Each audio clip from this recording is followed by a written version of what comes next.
असदुद्दीन ओवैसी साहब जिस तरह से सदन में लड़ रहे हैं, हम लोग सड़क पे लड़ते हैं। सदन में इंशाअल्लाह अभी पहुँचे नहीं है, लेकिन अगले विधानसभा में पहुँचेंगे 50 लोग, उससे अधिक। कहा जाता है कि ये सिर्फ मुसलमानों की पार्टी है, तो फिर राणा रणजीत सिंह इस पार्टी में कैसे आ गए? देखिए, राणा रणजीत सिंह एक पढ़ा लिखा हिंदू है, और इस पार्टी से जब मैं चुनाव लड़ा तो मैंने इस पार्टी की ताकत को समझा, और अपने 5 में से 5 को नहीं तोड़ा। हमारे अख्तरुल ईमान साहब जो हमारे पार्टी के गार्जियन हैं, उनका ईमान इतना पक्का था कि एक से एक बड़ा मंत्रालय उनको दिया जा रहा था, करोड़ों रुपया उनको दिया जा रहा था, लेकिन उनके ईमान को नहीं डोला पाया। महफ साहब, और आप देख रहे टाइप तक। देखिए, इस वक्त मौजूद है AIMIM के फायर ब्रांड नेता, और आपको बता दें कि AIMIM के प्रदेश सचिव। सर, सबसे पहले आपका तो स्वागत है हमारे चैनल टाइप तक पर। बहुत बहुत शुक्रिया।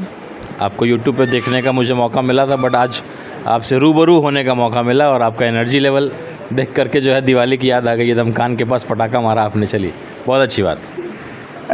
राणा रणजीत जी, कहीं ना कहीं AIMIM के में आपकी नाम की चर्चा इतना होने लगा कि ये नाम जो है पूरे बिहार में गूंजने लगा। इतना जल्दी ये सब कुछ कैसे संभव हो पाया? तो निश्चित रूप से जो प्यार मुझे मिल रहा है, ख़ास करके मैं जिस समाज से आता हूँ, राजपूत बिरादरी से मैं आता हूँ, किसी पार्टी में हमारा सम्मान आज की डेट में नहीं है। भाजपा वाले सो कॉल्ड कहते हैं अपने आप को कि भाई हम फॉरवर्ड की पार्टी हैं, लेकिन अभी हाल फिलहाल में NDA की बैठक हुई थी, शुरू के 2 पंक्तियों में कोई एक राजपूत नेता नज़र नहीं आया। तो कहीं ना कहीं हम लोग को सम्मान किसी पार्टी में नहीं मिलता। मजबूरीवश जो है, कहीं कोई सम्मान नहीं तो ये लोग भाजपा में अपने आप को तलाशते हैं। तो जो स्नेह प्यार मुझे इस पार्टी में, जो सम्मान मुझे मिला, और इतिहास पुराना है राजपूत और मुस्लिम भाइयों का। अकबर के सेनापति मुसलमान थे, और महाराणा प्रताप के सेनापति जो है मुस्लिम थे, और अकबर के सेनापति राजपूत थे। तो पुराना इतिहास रहा है राजपूत और मुसलमान का, एक सम्मान का संबंध हम लोग के बीच में रहा है। तो निश्चित रूप से MIM में वो सम्मान मुझे मिलता है, और एक जख्मी शेर के रूप में मैं इस पार्टी में हूँ। मैं चुनाव हारा, इतना वोट होने के बावजूद, चूँकि संगठन नहीं बना हुआ था, तो मैं ये लक्ष्य बना करके चल रहा हूँ कि मेरा कोई भाई MIM के टिकट से चुनाव लड़े तो जहाँ मुझे चोट लगा है उस भाई को चोट नहीं लगने दूंगा।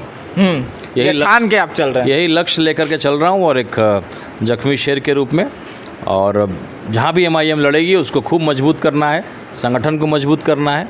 और एक सपना हम लोगों ने देखा है कि 50 विधायक हम लोग अगले विधानसभा 2025 में सदन में हमारे 50 विधायक पार्टी के रहेंगे, और सरकार में एक अहम भूमिका में रहेंगे। 50 विधायक? बिल्कुल बिल्कुल। बिहार के अंदर? बिल्कुल। 5 विधायक आज की डेट में आप देखिए ना, किस पार्टी का 5 विधायक है? सहनी की पार्टी का है, मांझी की पार्टी का है, और टूट गए ना। किस पार्टी के नहीं टूटे? RJD के विधायक नहीं टूटे क्या? आज जो जिन्होंने हमारे विधायकों को तोड़ा, आज हमसे ज़्यादा उनके विधायक टूट गए हैं। देखिए ना, अभी जो विश्वास जो हुआ था मत, उसमें क्या हुआ था RJD का? तो जो आप करिएगा वो भोगना भी पड़ेगा इसी जीवन में। तो 5 विधायक था, और आपने विधायक को तोड़ा है, जनता को नहीं तोड़ा है। जनता आज भी हमारे साथ है, ये चुनाव में पता लग जाएगा। उन सभी जो काफिर लोग थे उनको मालूम चल जाएगा, और सारी जनता हम लोग के साथ है, और शिद्दत से है। और अपने 5 में से 5 को नहीं तोड़ा। हमारे अख्तरुल ईमान साहब जो हमारे पार्टी के गार्जियन हैं, और हमारे प्रदेश के सदर भी हैं, उनका ईमान इतना पक्का था कि एक से एक बड़ा मंत्रालय उनको दिया जा रहा था, करोड़ों रुपया उनको दिया जा रहा था, लेकिन उनके ईमान को नहीं डोला पाया। सर, कहीं ना कहीं इस पार्टी में एक सवाल उठता आया है, लगातार कई वर्षों से ये सवाल उठता आया, जब जब आपकी पार्टी चुनाव लड़ती है, जब जब आपकी पार्टी किसी भी प्रदेश में जाती है, तो आपकी पार्टी पर एक कहा जाता है कि ये सिर्फ मुसलमानों की पार्टी है। तो फिर राणा रणजीत सिंह इस पार्टी में कैसे आ गए? देखिए, राणा रणजीत सिंह एक पढ़ा लिखा हिंदू है, और इस पार्टी से जब मैं चुनाव लड़ा तो मैंने इस पार्टी की ताकत को समझा।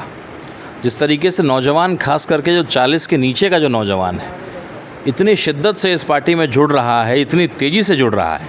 आज जनसुराज है, इतने करोड़ों रुपए खर्च कर रही है, लेकिन केवल पैसे से, विचारधारा से एक व्यक्ति भी नहीं जुड़ा है। इसलिए आप देखिएगा कि भीड़ तो बहुत जुटा लेंगे, लेकिन वोट का जब समय आएगा तो बिल्कुल भी वोट उनके पास नहीं रहेगा।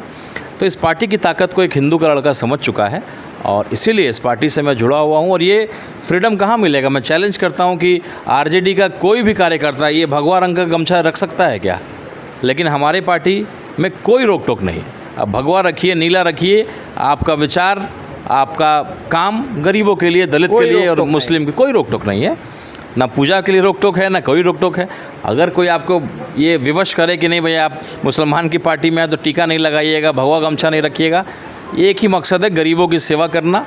दलित और मुस्लिम समाज इसकी लड़ाई कोई नहीं लड़ता है, उसकी लड़ाई लड़ना हमारे असदुद्दीन ओवैसी साहब जिस तरह से सदन में लड़ रहे हैं, हम लोग सड़क पे लड़ते हैं। सदन में इंशाअल्लाह अभी पहुँचे नहीं है, लेकिन अगले विधानसभा में पहुँचेंगे 50 लोग, उससे अधिक।